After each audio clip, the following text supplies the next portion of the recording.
Misalnya hendak turun di rumah saja aku belajar ilmu agama karena Allah Ta'ala. Nah, orang-orang yang jahil tadi menyangka bahwa itu ngarannya adalah niat, padahal itu bukan niat.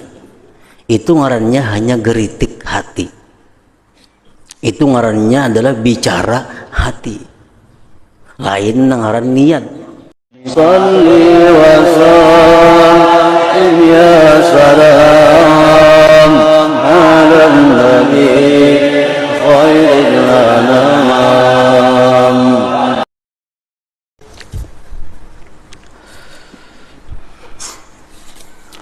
Makna daripada kalam Al-Imam Hujjatul Islam Abu Hamid Muhammad bin Muhammad Al-Ghazali rahimahullah wa nafa'ana bi'ulumih.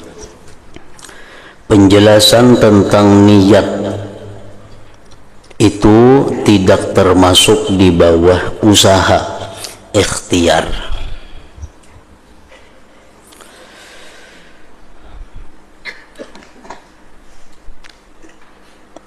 Penjelasan tentang niat itu tidak termasuk di bawah usaha atau ikhtiar seseorang. Jadi niat itu murni merupakan hidayah dari Allah Subhanahu wa Ta'ala ke dalam hati seseorang. Yang timbulnya hidayah itu adalah berasal daripada ilmu dan ma'rifat seseorang kepada Allah Subhanahu wa Ta'ala. Orang yang tidak mempunyai ilmu tidak akan mungkin bisa berniat dengan niat yang baik. Orang yang tidak mempunyai ma'rifat tidak akan bisa memperbanyak niat yang baik dalam satu amal perbuatan itu sehingga mendatangkan ganjaran pahala yang banyak. Nah, jadi niat itu adalah merupakan anugerah Allah semata-mata kepada seseorang. Ketahuilah bahwasanya orang bodoh itu mendengar apa yang telah kami sebutkan daripada wasiat. Wasiat artinya pesan. Dengan membaguskan niat dan memperbanyaknya beserta sabda Rasulullah sallallahu alaihi wasallam, innamal a'malu binniyat, hanya saja amal perbuatan itu tergantung niatnya. Nah, orang-orang yang jahil, orang-orang yang bodoh tadi, maka ia mengatakan kepada dirinya ketika ia mengajar atau berdagang atau makan, saya berniat bahwa saya mengajar karena Allah atau saya makan karena Allah, dan ia mengira demikian itu adalah niat, dan itu sangat jauh. Itu adalah bisikan hati ngarannya, dan pembicaraan lisan dan pikiran, atau perpindahan dari geritik hati ke geritik hati. Sedangkan niat itu jauh dari semua yang demikian itu. Jadi orang-orang yang belum sampai pahamannya menyangka, mengira bahwa niat itu ia geritik hati. Saja aku makan untuk memperkuat ibadah karena Allah Ta'ala makan, dikira itu nangaran niat. Sahaja aku belajar ilmu agama, misalnya hendak turun di rumah, sahaja aku belajar ilmu agama karena Allah Ta'ala. Nah, orang-orang yang jahil tadi menyangka bahwa itu ngarannya adalah niat, padahal itu bukan niat. Itu ngarannya hanya geritik hati. Itu ngarannya adalah bicara hati, lain ngaran niat. Jadi banyak hadis-hadis yang memuji tentang keutamaan niat, bukan itu yang dimaksud. Misalnya kita ambil minyak harum, sahaja aku berminyak harum mengikuti sunnah Rasul, sahaja aku berminyak harum supaya ini supaya itu. Nah, itu bukan niat ngarannya, itu geritik hati. dikira, disangka itu niat. Nah, ngaran niat itu macam apa? Sesungguhnya niat adalah terbangkitnya jiwa, terdorongnya diri kita ini, terdorong, terarahnya dan kecenderungannya kepada apa yang tampak baginya, bahwa padanya tujuannya. Ada kalanya di waktu sekarang dan ada kalanya di waktu mendatang. Nah, jadi niat itu adalah dorongan hati. Dari dorongan hati itu tergerak anggota untuk berbuat sesuatu yang ingin dicapai oleh hati tadi. Itu ngarannya niat. Umpamanya kawan kita ada nukar kendaraan, mbak kita melihat, oh kawan nukar kendaraan, lihat di K7, oh hendak nukar hakina kendaraan kayak kawanku itu. Nah itu niat ngarannya, itu ngaran niat. Mbak kita melihat kendaraan, ampun kawan, terdorong hati hendak nukar sama inya, berarti niat kita nukar kendaraan itu menyamai kawan. Nah itu ngaran niat. Kawan nukar pakaian bagus, nukar baju bagus, dimana ikan nukar baju ini di toko ano, berapa harganya, sekian ribu, bagusnya leh, dalam hati ini bagusnya, oh hendak nukar harganya kayak ini juga. Nah itu niat ngarannya, itu ngaran niat. Bukan kita hendak memakai baju sahaja kok berbaju karena Allah, lain itu ngaran niat di sini. Dorongan hati dari awal itu ngarannya adalah niat.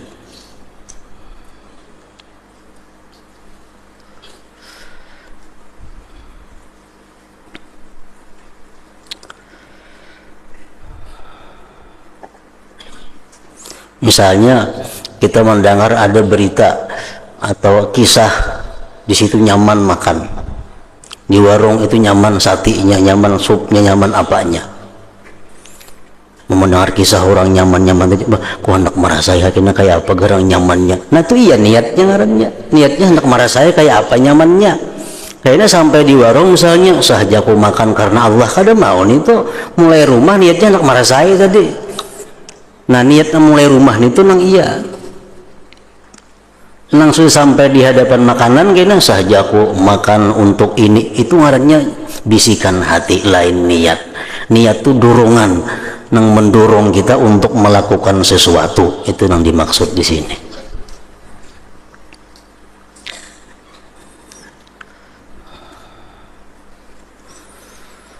Dan kecenderungan itu apabila tidak ada, maka tidak mungkin membuatnya.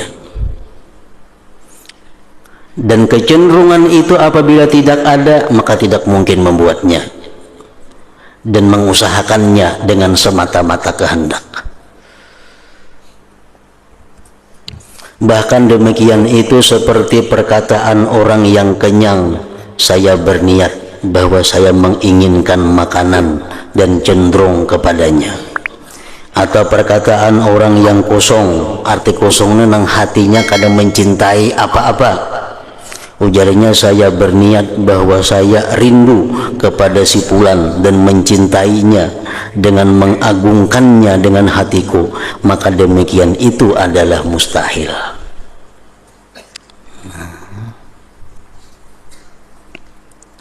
Jadi niat itu datangnya pasti imbah ilmu, imbah fikir. Dari ilmu dan fikir itu datang hidayah Allah kepada kita. Makanya dalam banyak hadis diriwayatkan bahwa ada umatku jar Nabi kita yang matinya ditilam, matinya diranjang, tapi dia di akhirat kayaknya dibangkit sebagai syahid. Kenapa bisa demikian? Karena dia punya niat yang benar, ingin jadi syahid. Nah, apakah kita kayak apa caranya berniat supaya kita hendak mati syahid itu? Kada akan bisa kita berniat hendak mati syahid kalau kada ada ilmunya. Tapi ilmu dahulu, begitu kita baca ilmu, kita baca buku atau mendengar pengajian bahwa orang syahid itu matinya selamat dari siksa kubur, orang syahid itu matinya adalah masuk surga tanpa hisab, orang syahid itu matinya adalah segala-galanya mudah, orang syahid itu akan selalu bertemu dengan Allah, orang yang syahid itu akan dikelilingi oleh para malaikat. Lalu kita kapingin mendengar cerita-cerita syahid itu. Dari kapingin itu lalu hendak timbul, bah jakanya ada perang aku mati syahid biar. Nah itu niat ngarannya.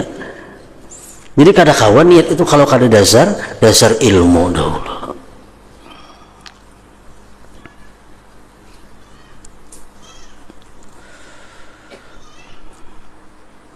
Kita kada tahu tentang sipulan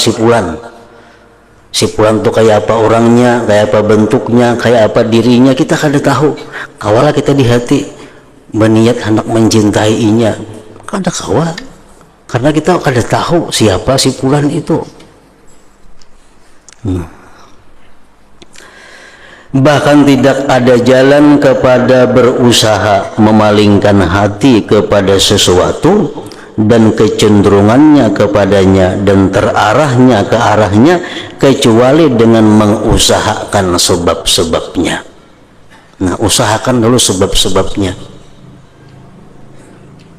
Demikian itu termasuk apa yang kadang-kadang ia mampu atasnya dan kadang tidak mampu atasnya. Terkadang kita menghasilkan sebab itu kawa, terkadang kada kawa.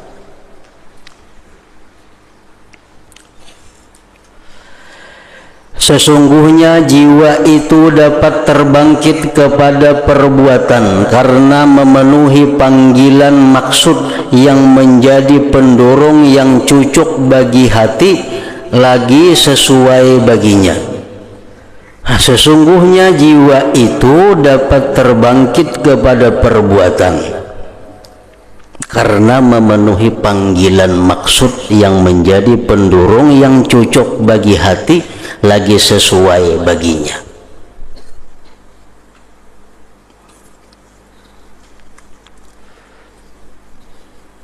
Kayak makan umpamanya. Makan itu maksudnya adalah kenyang. Tujuan makan itu adalah kenyang. Nah, kenapa terbangkit hati kita untuk melakukan makan? Karena tujuannya adalah kenyang itu. Nah, kenyang itulah jadi pendorong kita makan. Kenyang itulah jadi pendorong kita makan.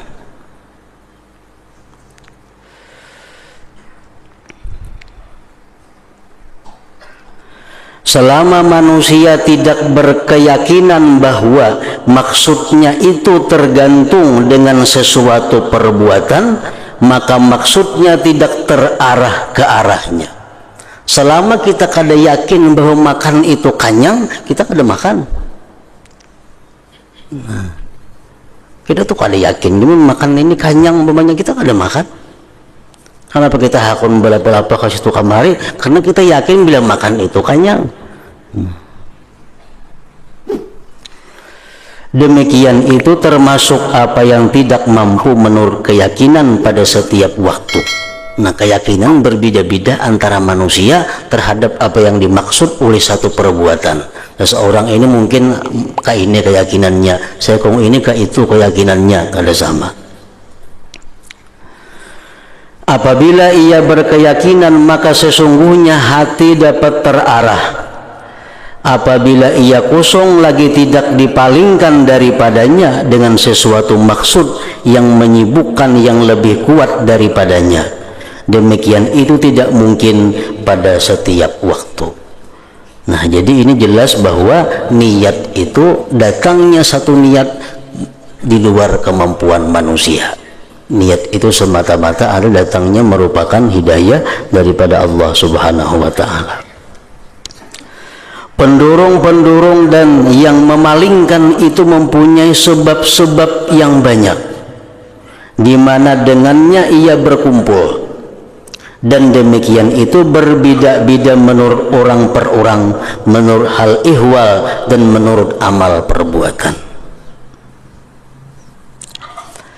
apabila hawa nafsu syahwat perkawinan kuat umpamanya, dan ia tidak mengiktikadkan maksud yang benar tentang anak pada agama dan dunia, maka tidak memungkinkan akan dia untuk bersetubuh dengan niat anak. Nah, orang hendak kawin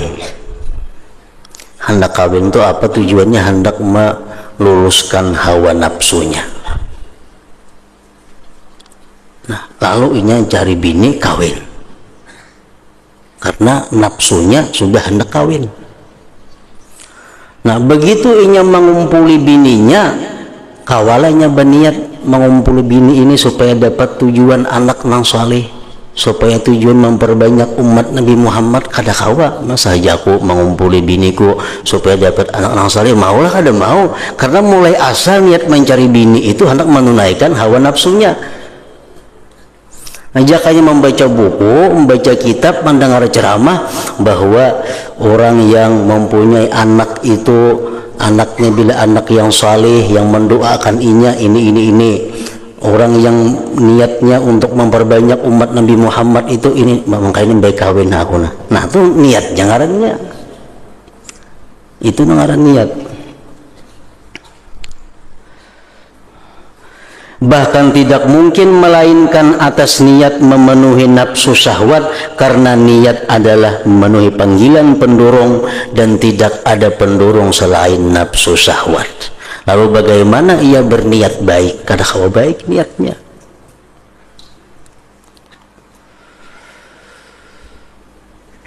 Nah, jadi kalau sudah membaca banyak hadis, mendengar banyak hadis Nabi, misalnya an-nikah sunnati famar ragiba an sunnati falaisa minni, ujar Nabi kita, nikah itu sunnahku, siapa yang tidak senang dengan sunnahku berarti bukan golonganku. Ujar Nabi kita, man nakaha lillah wa ankaha lillah istahaqqa wilayatullah, barang siapa yang nikah karena Allah atau menikahkan orang karena Allah, maka dia berhak menyandang wilayah daripada Allah.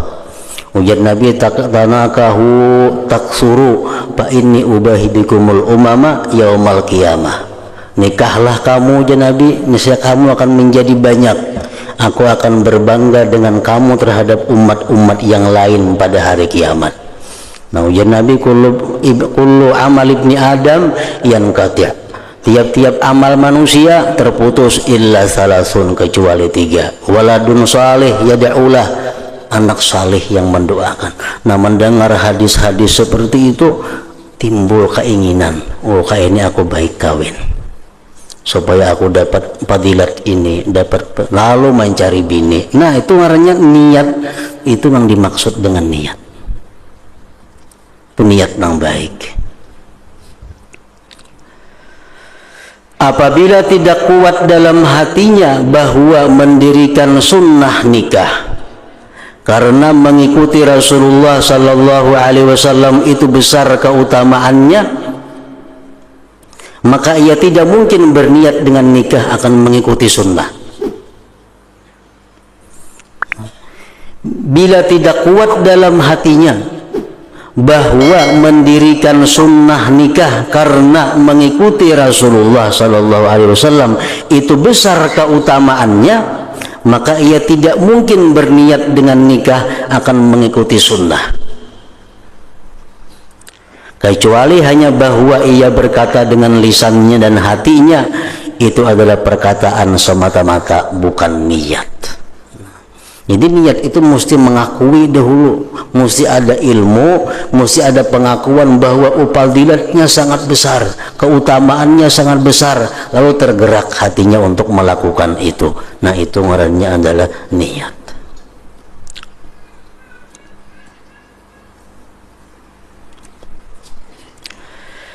Jalan usaha memperoleh niat ini, nah, kayak apa cara untuk memperoleh niat? Umpamanya adalah bahwa ia menguatkan imannya, menguatkan imannya dengan agama pertama-tama. dan ia menguatkan imannya dengan besarnya pahala orang yang berusaha memperbanyak umat Nabi Muhammad sallallahu alaihi wasallam. Dan ia menolak dari dirinya semua hal yang melarikan dari anak daripada beratnya ungkus, lamanya kepayahan dan lainnya. Nang bertentangan lawan menghasilkan anak itu mesti ditolak. Artinya aku kawin tujuannya karena mendengar hadis Nabi akan bangga di hari kiamat banyak umat sidin daripada umat yang lain-lainnya. Jadi aku kawin ini tujuannya untuk memperbanyak umat Nabi Muhammad. Nah karena imbah kawin jangan masuk kabi. Kan sesuai karena lawan niatnya memperbanyak umat Nabi Muhammad. Nah jadi orang yang menggunakan alat-alat kabin itu kadakawa inya bersetubuh niat sahaja aku mau banyak kadakawa. Kenapa? Karena ini menggunakan hal-hal yang bertentangan lawan yang diniatkannya itu.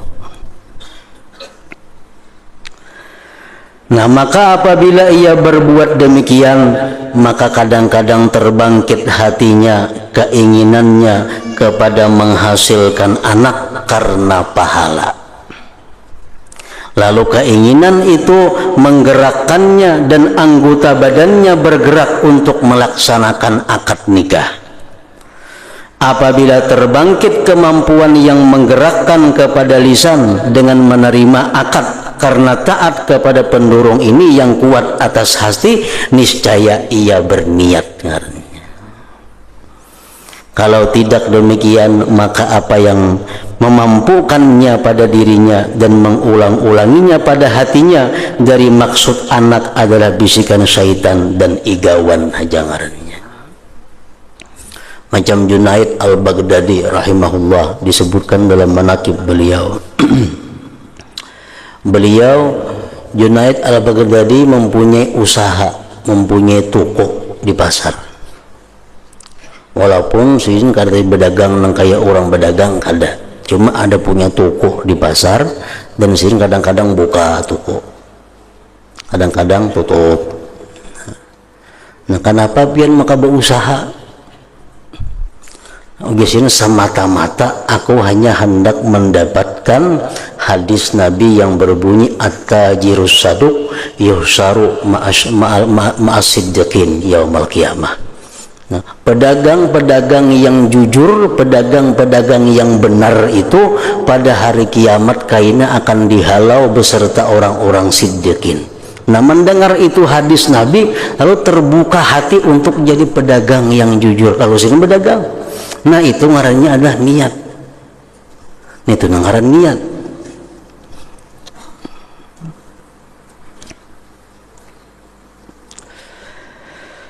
Karena inilah segolongan orang salaf enggan dari sejumlah perbuatan taat karena niat tidak hadir kepada mereka, dan mereka berkata niat tidak hadir akan kami. Sehingga Ibnu Sirin tidak mengerjakan salat jenazah atas Al-Hasanul Basri, dan ia berkata tidak hadir kepadaku niat. Hasanul Basri imam besar, tokoh tabi'in, wafat. Di situ ada juga ulama besar Ibnu Sirin.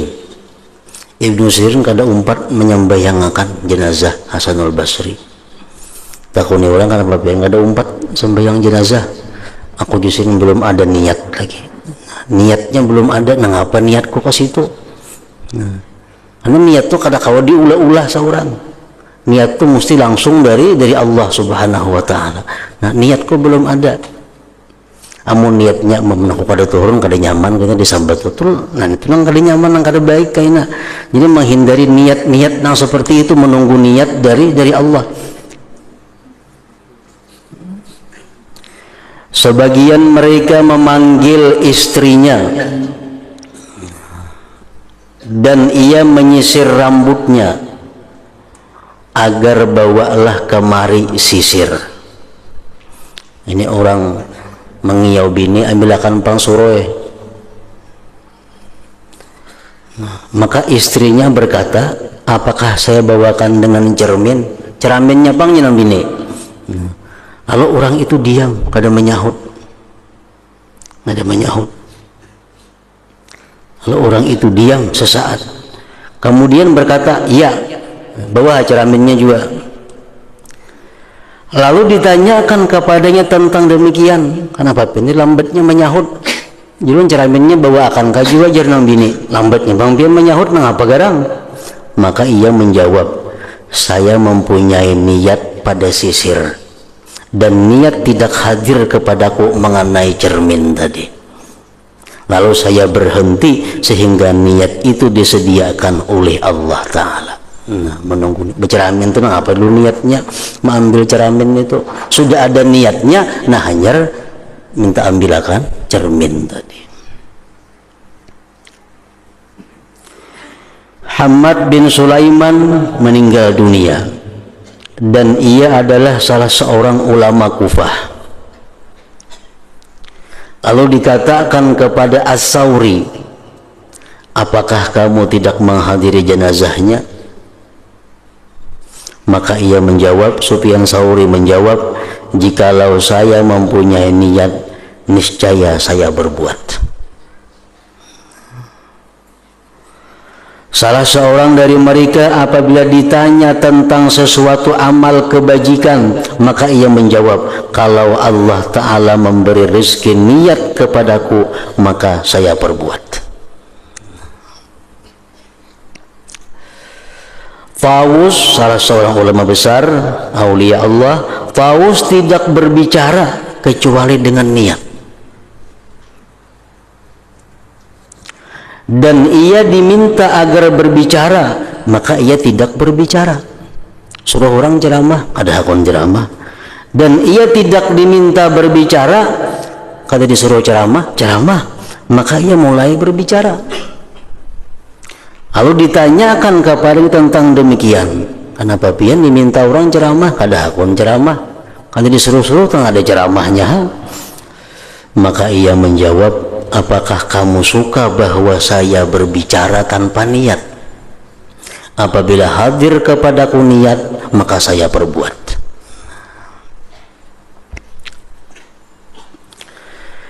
Diceritakan bahwa Daud ibnul Muhabbar ketika mengarang Kitabul Aqli, maka Ahmad bin Hanbal mendatanginya.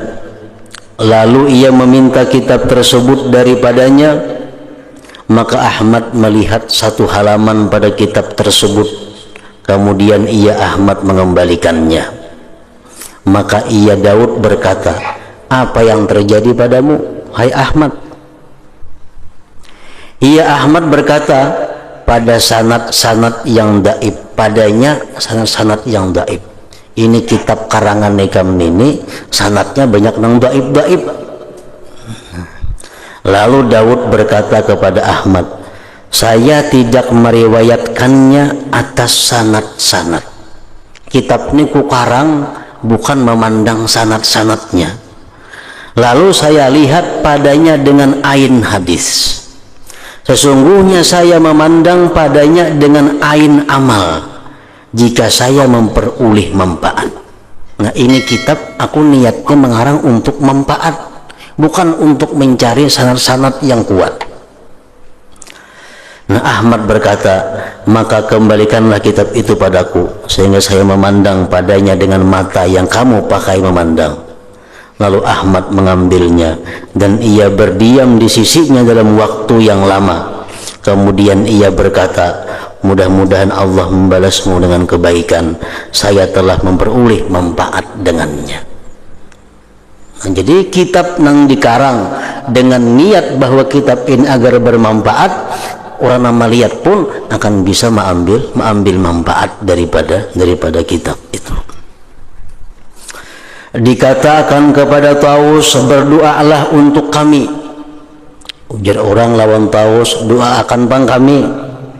Lalu ia berkata, sehingga saya dapatkan niat baginya.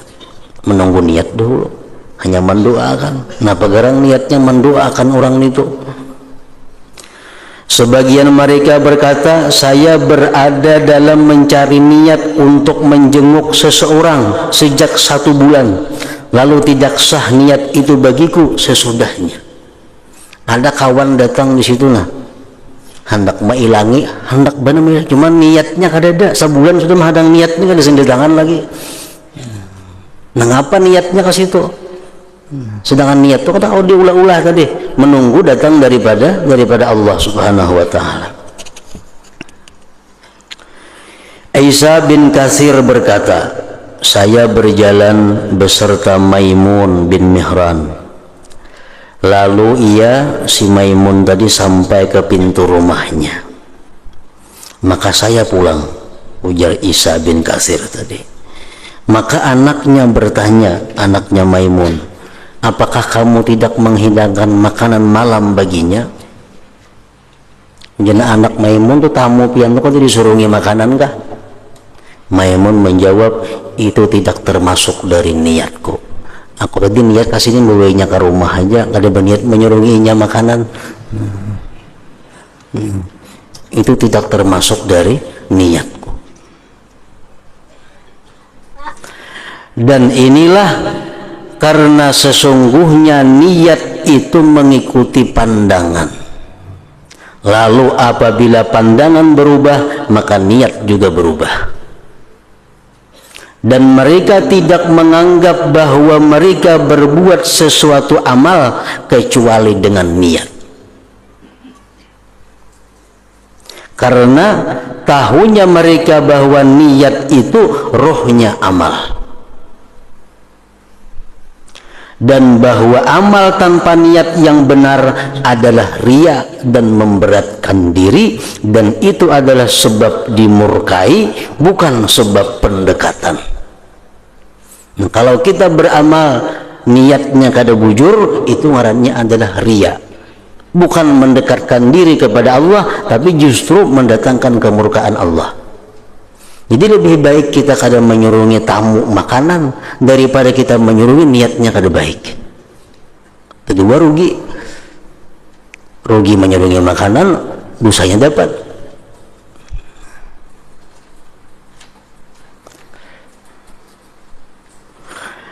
Dan mereka tahu bahwa niat bukanlah perkataan orang yang berkata dengan lisannya, saya berniat, bukan itu.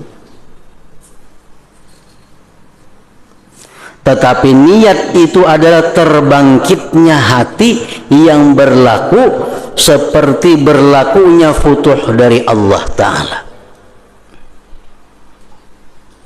Maka futuh itu kadang-kadang mudah pada sebagian waktu dan kadang-kadang sulit pada sebagian waktu yang lain. Nah, jadi kada gampang maulah amal perbuatan itu menjadi ikhlas. Kada gampang maulah perbuatan yang mubah menjadi bernilai ibadah. Kalau perbuatan ibadah menjadi maksiat, nyaman diulah. Perbuatan mubah menjadi dosa, nyaman ulahannya. Tapi kalau perbuatan yang boleh supaya jadi pahala, itu memerlukan niat. Sedangkan mendapatkan niat itu memerlukan ilmu dan ma'rifat dahulu kepada Allah Subhanahu wa ta'ala.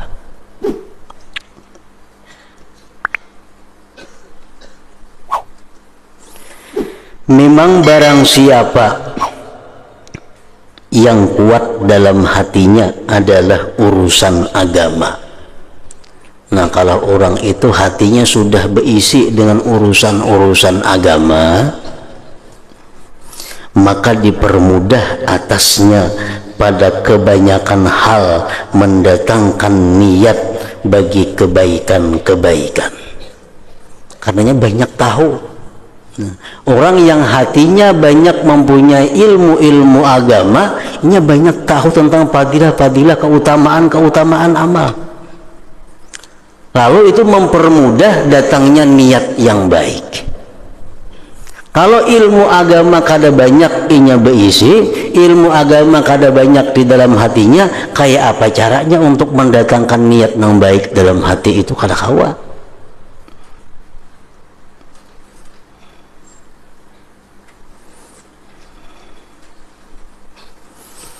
Barang siapa yang kuat dalam hatinya adalah urusan agama, maka dipermudah atasnya pada kebanyakan hal mendatangkan niat bagi kebaikan-kebaikan.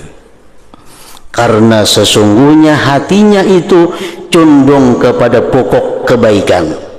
Nah, orang yang hatinya sudah penuh dengan agama, hatinya sudah arah kepada kebaikan. Lalu ia terbangkit menurut kebiasaan kepada perincian-perinciannya. Kita tahu bahwa niat orang makan macam ini, niat orang bersedekah sampai 20 macam niatnya lebih. Nah, kenapa tahu niat itu? Karena mereka asalnya mengetahui tentang keutamaan sedekah. Akhirnya mereka kumpulkan niatnya jadi sekian banyak. Mungkin kita kada tahu kalau berniat nangka itu, ada tahu. Kita kada tahu umpamanya sedekah itu menolak kejahatan. Kalau kita meniatakan saja aku bersedekah untuk menolak kejahatan karena kada tahu. Dan barang siapa condong hatinya kepada dunia dan itu kuat atasnya, maka tidak mudah baginya yang demikian itu. Orang yang hatinya dipenuhi dengan urusan-urusan duniawi sulit untuk mendatangkan niat yang baik. Bahkan demikian itu tidak mudah baginya dalam melaksanakan kewajiban-kewajiban. Jangankan maulah nang mubah, nang boleh jadi bapahala, nang melaksanakan nang wajib pun sulit inya melaksanakan niat nang baik apabila hatinya dipenuhi dengan urusan-urusan duniawi. Apalagi maulah nang boleh jadi berpahala, nang wajib lagi supaya bujur ya tu ngalihnya.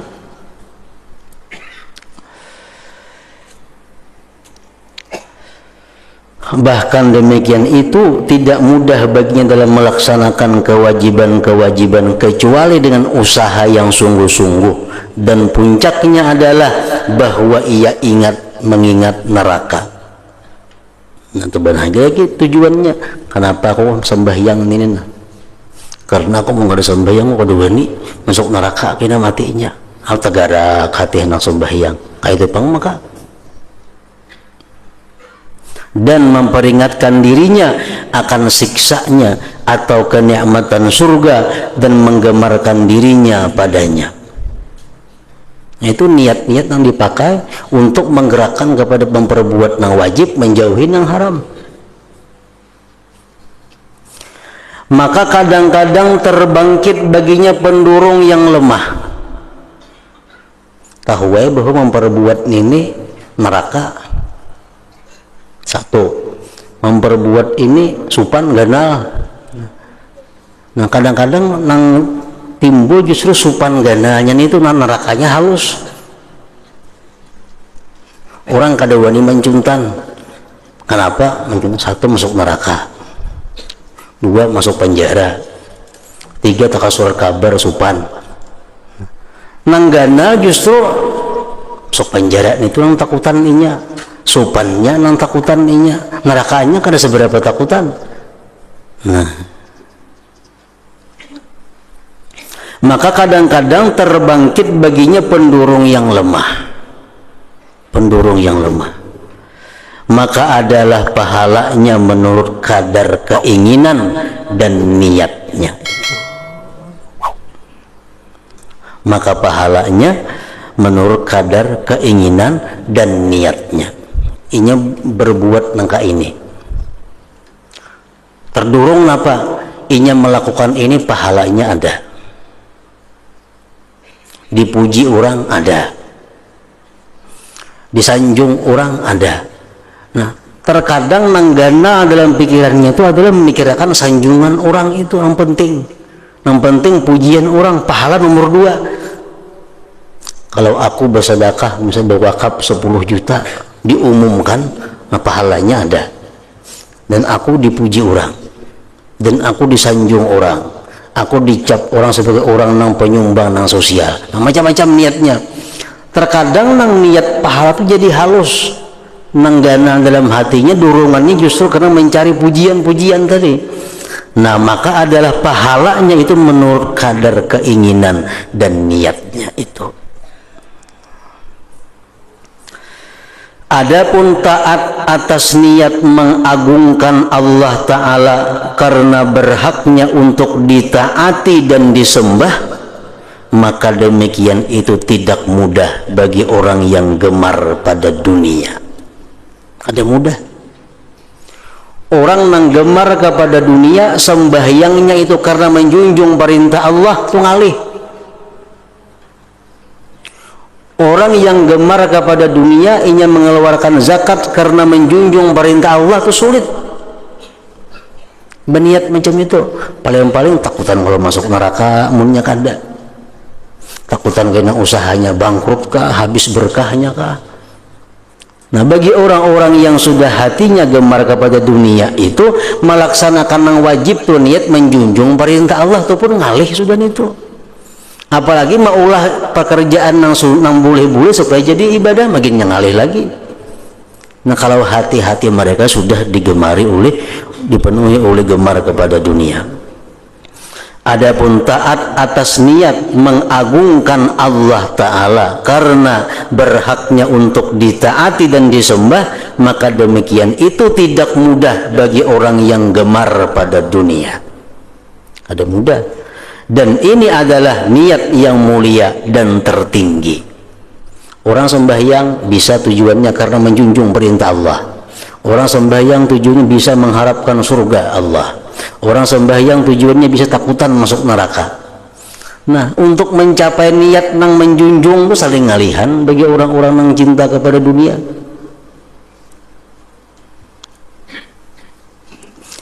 Dan ini adalah niat yang mulia dan tertinggi, dan sedikit di atas hamparan bumi orang yang memahaminya, lebih-lebih orang yang mengerjakannya itu.